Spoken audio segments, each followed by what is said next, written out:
Il n'y aura pas de marché de Noël sur les Champs-Élysées cette année. Ce qu'on lui reprochait était notamment que les produits vendus ne respectaient pas la tradition d'une filière artisanale. Bref, une vision purement mercantile. Qu'en est-il de l'un des plus beaux marchés des fêtes de fin d'année en France? Il a près de 500 ans. Quels produits retrouve-t-on à Strasbourg? Le marché a ouvert ses portes hier soir.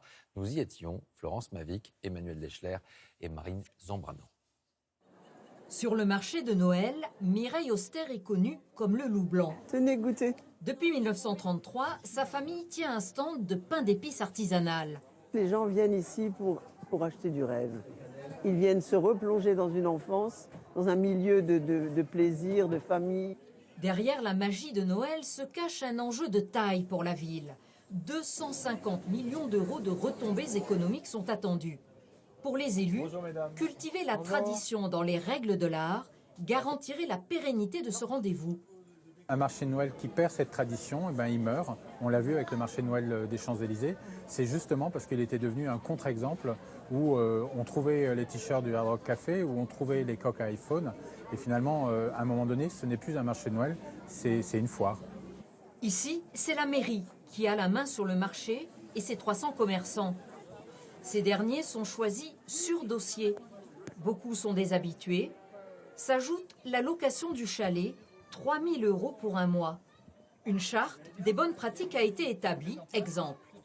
Dans l'alimentaire, il y a des produits vraiment interdits. Pas de frites et pas de churros sur le marché de Noël de Strasbourg. On préfère l'odeur de la cannelle et du vin chaud plutôt que du gros graillon.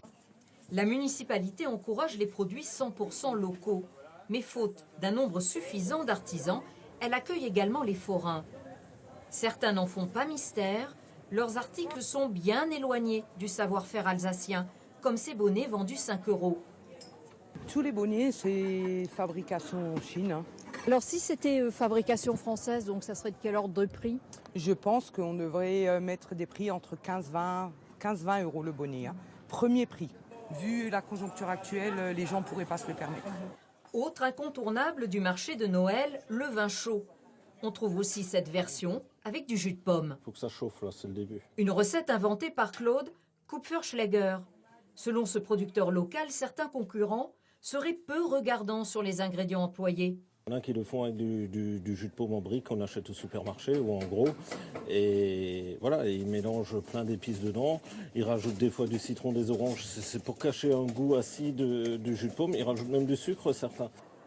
Les pratiques commerciales trompeuses sont passibles d'une amende allant jusqu'à 300 000 € et 2 ans de prison. Symbole du marché, ce sapin monumental échappe, lui, à tout soupçon. Il a poussé dans le massif des Vosges.